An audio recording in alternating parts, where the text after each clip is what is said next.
Alright, so nagbabalik tayo sa ating violin tips and tricks. And for today's video, let's talk about mirrors and how they can help improve your playing. No? How can mirrors in your practice room help you create better sounds, no, and proper posture. Ayan. So, pag-uusapan natin yan on today's video. Okay? So, napapansin natin sa mga studios usually, di ba? Yung mga pag nagle-lesson, merong malalaking mirrors, yung mga rooms, no? And that is not just for show, no? Hindi naman para tignan mo lang yung sarili mo kung maganda ba yung OOTD mo or yung outfit mo, di ba? Hindi naman siya para doon. Because a lot of the movements that we do, no, we have to actually find out if they are correct or not. And in order for us to check, the best solution is to add a mirror in your practice room. It doesn't have to be so big, no? Pinakamaganda, of course, is to have like you can see your whole body. But kung hindi kasya, no, maybe half a size of a mirror na lang, half body lang yung kita mo, okay na rin yun, no? If the space doesn't permit a big one, no, or find a way in order for you to have a mirror. May mga nabibili namang mirrors na maliliit lang or something that you can stick to your wall, no? So yun yung mga alternatives. But why, no? Aside from just looking at yourself, no, we have a lot of things that we actually need to check in a mirror, no, especially for string players, no. So mga wind players then, no, I think they can actually relate to it as well, no. They try to look at the way their mouth moves, no, how they position their lips, yung mga ganun ba.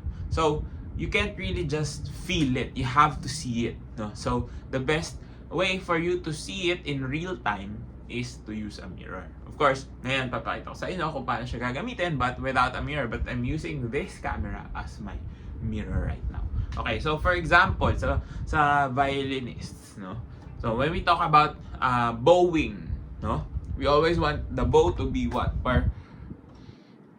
Parallel to the bridge, di ba? So sometimes our eyes plays tricks on us, no? Sometimes hindi naman talaga yun yung tama, no? Because again, there are certain like optical illusions that ends up happening. Why? Because number one, the bridge is shaped like it is, no? Hindi siya flat. It's not really that straight. May mga curvature. So when you look at it from this point of view, kung nakatingin ka from here, you put your bow right here, kung titignan mo siya, mukhang straight na, 'di ba? But if we look closely, it's not. It's actually tilted right here, diba? So, in order for us to have another perspective, to actually check kung parallel talaga siya, you have to have a mirror in front of you so that you can see exactly as it is, no? Walang bias dito. Hindi natin pwede sabihin na tama naman dito, bakit doon mali? Yun pa yung mali, diba? So, that's where you find your adjustment. So it might look straight from here, no, but if it's not straight right here, on the camera or on your mirror, you have to follow. And then you have to look at it again and look from your perspective. Kung sa tingin mo right now it's a little bit skewed, pero doon tama, you must follow this, no? Kasi this one sees from a clearer perspective, a clearer point of view. Kasi ikaw top view ka, na medyo may konting side, di ba? At an angle, you're looking at it at an angle, that's why it won't be as straight as possible. So, kung ako ngayon right now, if I would describe what I'm seeing it a little bit skewed na parang nakaganito. But, in reality, this is how straight the bow should be. So, ganito ko siya pa-practice it. So, I would look and look, no? Change position, check again. O, tama ba? So, check mo ulit sa mirror. Kung tama, edi okay. Diba? So, it's not just for the bow, also for your hands, no? Sometimes, especially for beginners, we tend to do this, no? So, ano na nangyayari? Dumidikit yung wrist natin. And even if we rely on our feeling, no? Feeling alone, minsan tama eh. Nakikita natin dito, hindi naman dumidikit. But, if you look at the mirror again, or the camera, ayan, malikit na yung ating wrist. So, you have to also look for those things. So, there's a lot of things that you could actually get, no, not just your posture, but the way you're playing, no? Sometimes the skills that you are trying to learn, no, yung techniques, no, the way you drop your fingers.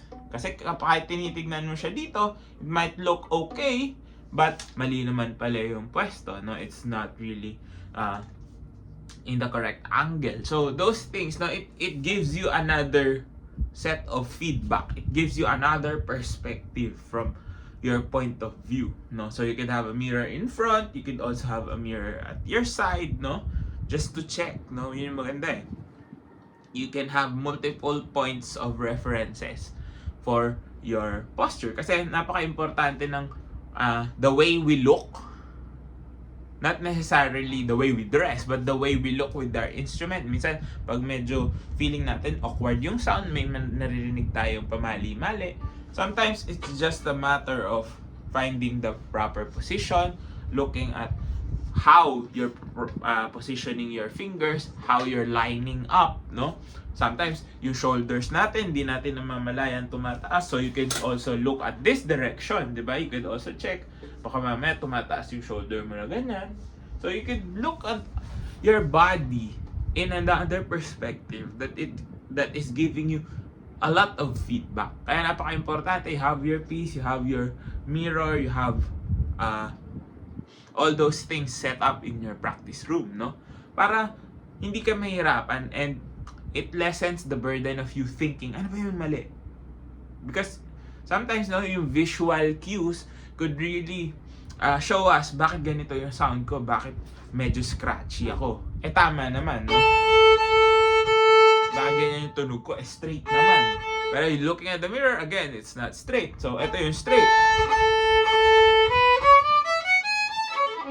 So, yun yung maririnig mo na sound, no? You can totally see and hear the difference of what you are doing, especially if you're starting out, diba? Kasi you try to find ways in which you reduce the risk of you making the same mistakes all over again.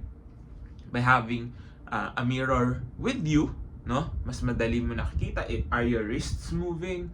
Are your fingers moving? Tama ba yung galaw ng knuckles? Tama ba yung galaw ng body? Is your neck overextending, no? So those types of things, marami kang makikita, even your feet, no? If you have a full body mirror, mas maganda talaga na meron ka, no? If you are sitting down, tama ba yung upo mo? Is your back straight? Those types of things, di ba? Hindi mo siya makikita if you are just playing alone without any other form of feedback, no? Kung wala kang mirror sa studio mo or sa practice room mo, no?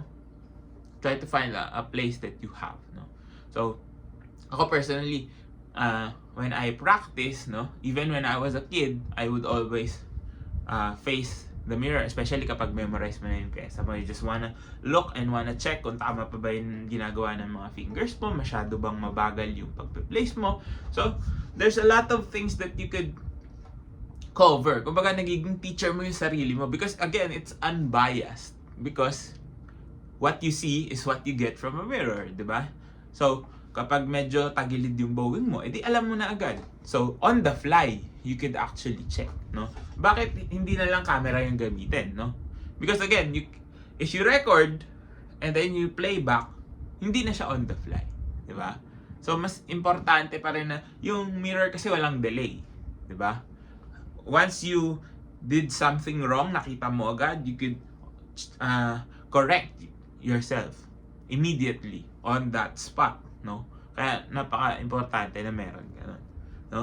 And also, yun nga, yung sa mga movements, no, the way you're projecting, no, even your posture, no, napaka-importante talaga. The way you sit, the way you stand, and the way you play. Ayan. So lahat yun makikita mo unbiased and it would greatly help you out, no? So, isipin mo, napaka-simpleng addition, no, in your practice room. It might not take up a lot of space, but it will give you a lot of benefits. So, if you don't have a mirror in your practice room, try to find one that fits and try to practice with it in front of you. Ayan, sana nakatulong tong video na to. If it did, please do drop a like, Comment down below more content you'd like to see, and of course subscribe to my YouTube channel. Follow me on all my socials. All the links you need down in the description box below. This has been Ryan Monakil for Violin Tips and Tricks, and I'll see you on the next video.